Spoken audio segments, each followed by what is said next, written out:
Good morning, children. Okay, children, today I am going to take social for 8th class. Lesson 8.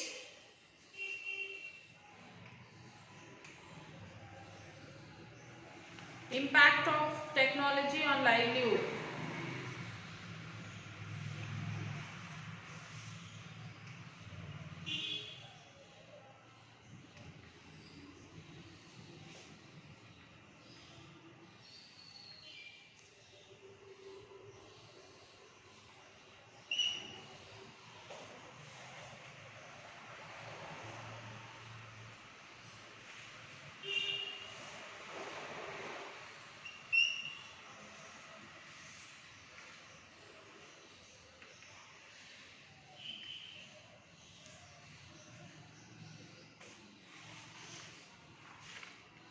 So, open textbook page number 98, children. That is impact of textile mills. Impact of textile mills.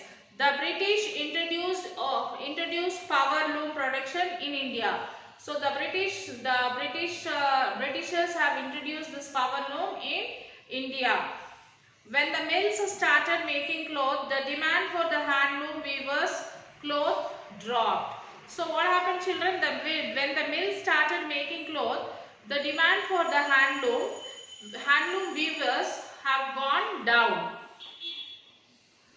This happened over many years. Because the British have introduced this power looms and in India, and they have started the weaving clothes from the power looms. Later, the mills started facing competitions from power loom cluster that began operating from small workshops. So, a major difference between a power loom unit and a mill producing cloth is the scale of operation. A mill or factory may have hundreds of looms in a large space.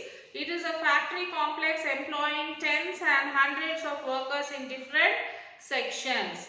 So, a power loom unit will have only a small number of workers and is established at home, and a few looms are in relatively smaller space such as in a workshop sheds. So, most mills produce very high quality of clothes, whereas power looms mostly produce low or average quality of cloth. So, in power looms, a wide variety of fabrics are produced such as shooting saris, dhoti, sheeting towels, chadar, furnishing shawls, blankets, etc. made out of cotton, blended synthetic silk and wool yarn. So, these are the things which can be produced from the power looms. Impact of power looms. So, in 1940s, there were only 40,000 power looms. Now nearly 5 lakh power looms units run with 23 lakh looms in India.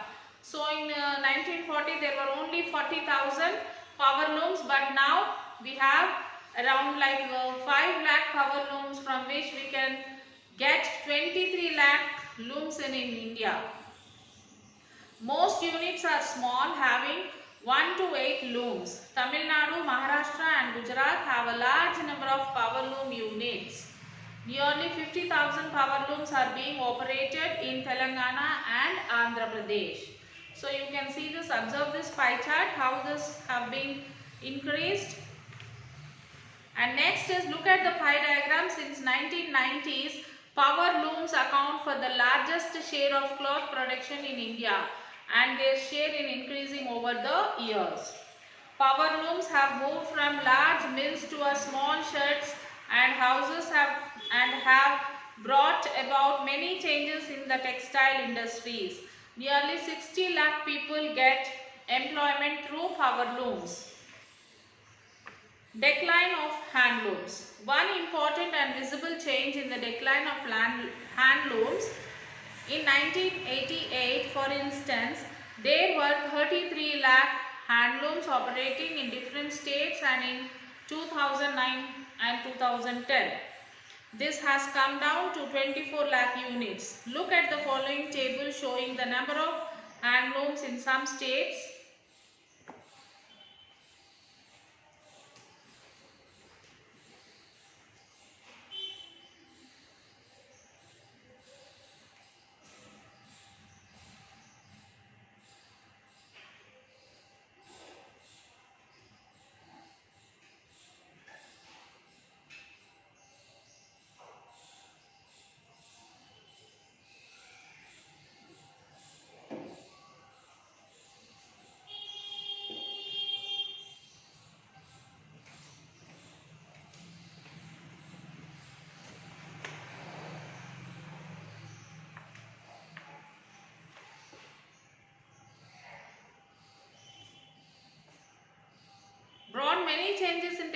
textile industries. Nearly 60 lakh people got employment through power looms.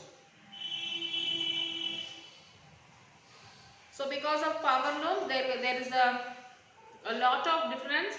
Like nearly 60 lakh people got the employment.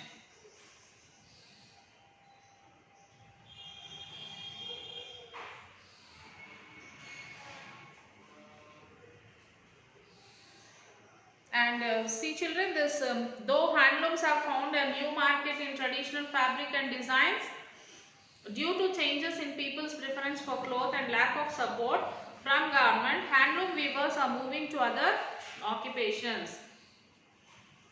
In handlooms, because of the use of mechanized technology, this also explains why power looms have mushroomed during the last 5 decades in India. But there were certain problems faced by the workers in power looms compared to mills. Power looms pay a very low salary while mills pay a monthly salary to the workers. So power looms pay very less salary for the workers, whereas the mills pay monthly salary to the workers. The workers in power looms are paid on the basis of pieces produced or on the basis of quantity of production. So in the mills, they pay them, for the workers they pay like the salaries, but whereas in the power looms they pay the amount depending on the production, how much, like they are paid on the basis of the pieces or the produce of the basic quantity of the production of the cloth. There is no obligation for power loom units to provide health care, pension or other social security provisions. If there is a power cut, power loom workers are not given salaries. In mills, workers form trade unions and employers have to negotiate with trade unions for fixing wage rates. Trade unions do not exist in most power loom clusters. One study of a power loom cluster reported in 2008 food insecurity, malnutrition, anemia and other health related problems such as tuberculosis, asthma and gynecological illness among women, houselessness and high dropout rate among children are some of the common challenges confronting power loom workers. So these are the common challenges which are facing by the workers who are working in the power looms. Technological change in service sector. Technological changes in service sector is also an effect to service activities. Service including activities that support agriculture and industries. For instance, if cotton is cultivated, it needs to be transported to nearby towns for sale. Or if cloth is to be produced in power looms, yarn need to be transported from spinning mills. So all the trading activities are also trading services. So services also include essential activities that may not directly help in the production of goods. For example, we require teachers, doctors, lawyers and those who provide personal services such as washing clothes, cutting hairs, making shoes, etc. We also need people to do administrative and accounting works and work in banks. Let us look at how communication services has facilitated people to do their business faster and better. Change in technology makes communication faster and easily. So available to all. Dharam Vinod is an elderly businessman in Karimnagar. He has been running an automobile shop for more than 35 years. He sells all kinds of spare parts. He had a landline phone on which he used to book a trunk call for talking to people outside his town. He had to wait in the queue till his call got connected. Sometimes the person with whom he wanted to talk could not be connected if there was any problem in the lane or in the machine he had to wait for weeks to get it repaired. So time have changed now. Mobile phones have come into use. He contacts any person with whom he wants to talk easily and immediately. He uses mobiles for ordering the material, to inquiry about the prices, stock and deliver now. So this was the impact. He can get the details of his business easily. Besides personal calls from his family members, friends and relatives, many automobile works owners contact him on his mobile phone to contact him. So now to know whether he has the specific space. In case he does not have any space, he speaks to other shop owners and collects them from one and supplies them to workshops. This helps him to retain his regular customers. Many mechanics from far away villages and low towns also contact him. Previously, when he ordered some material from Hyderabad, he was not sure of how many days would it take for him to get the material. Now he directly contacts the driver of the vehicle in which the ordered materials are being transported. So do you know that the India's telecommunication network is the third largest in the world? Because of the neat technology of the mobile phone, Vinod can do his business like this. So India's telecommunication network is the third largest in the world. Nowadays it is very easy to contact anybody through a phone. You can use your landline phone or your mobile phone, but this was not so till the 1990s. Only landlines were available and they were provided by the government. All over India, the mobile phones have grown from 50 lakh subscribers in 2001 to over 92.9 crore subscribers by May 2012. The mobile connections are 20 times more than landlines. So nowadays landlines are not there, the mobile connections are more. The changes in telephone technology has brought down the cost of communication from 1995, when mobile phone facilities were introduced for the first time, until 2002 persons receiving the call and person making the call were required to pay.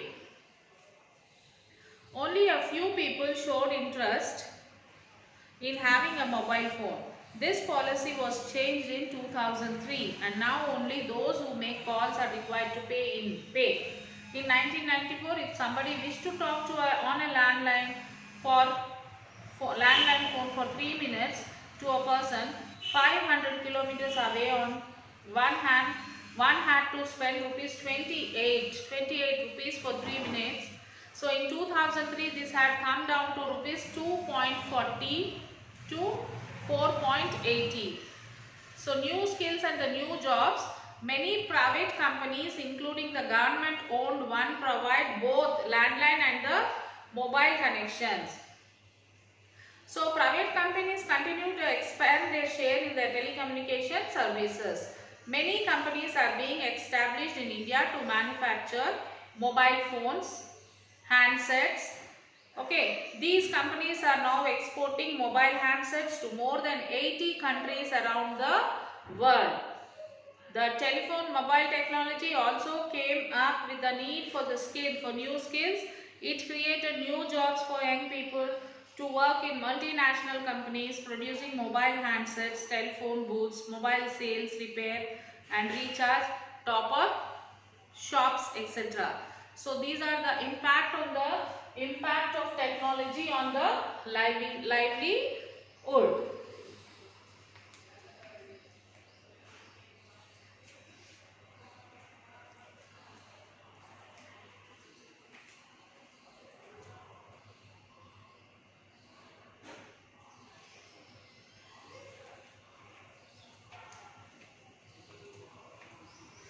So these are the things which took an impact on the technology, children. Like before we used to have the landlines that were very less connection in the houses, and there is the more amount they used to collect from the people.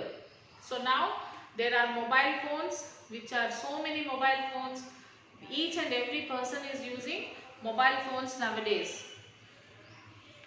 So find out the current rates of the phone calls and discuss reason for the difference in the rates for the between companies and why they are decreasing. So nowadays, as now Jio is giving that, starting Jio was giving Jio to Jio free like that. Why this is happening? Why it is happening like this? Discuss. Think about this.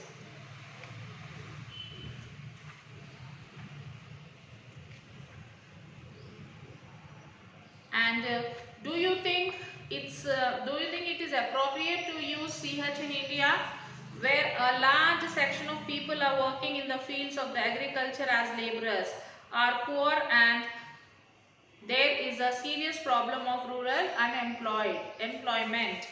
So discuss about all these things, children, and most important thing is that you have to read the lesson. As I told you in the first session also, to read the lesson. So you will have to read the lesson, complete lesson, twice or thrice also. Each and every line of the lesson you will have to read it. Okay, children, and then you will have to attempt the question answers. Write the Sakshi column.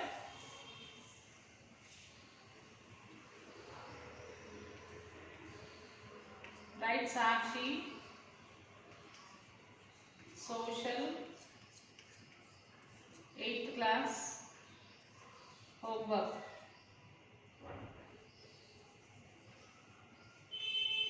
Read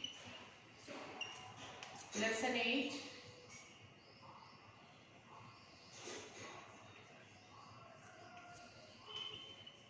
Answer all the question answers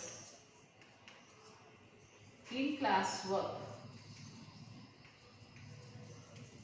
Then parent signature. Take your parent signature.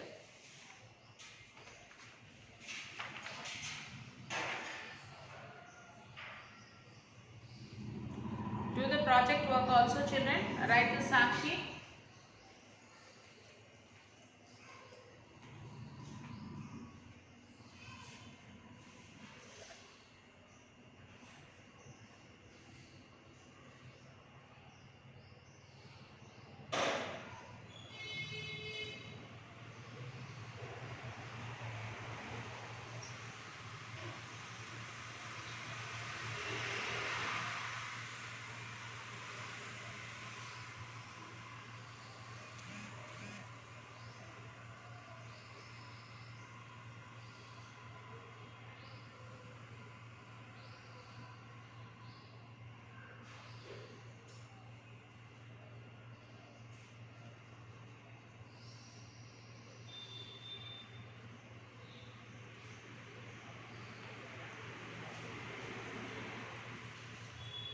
So after writing Sakshi, you will have to take your parent signature, children. So read the lesson and answer the question, refer the workbook, and try to write the answers by your own. So after writing the classwork, take the photo and send it to the school mail ID. That is myschool.myhomework@gmail.com. Okay, children. So we'll meet you in the next class with another lesson. Till then, take care, children. Bye.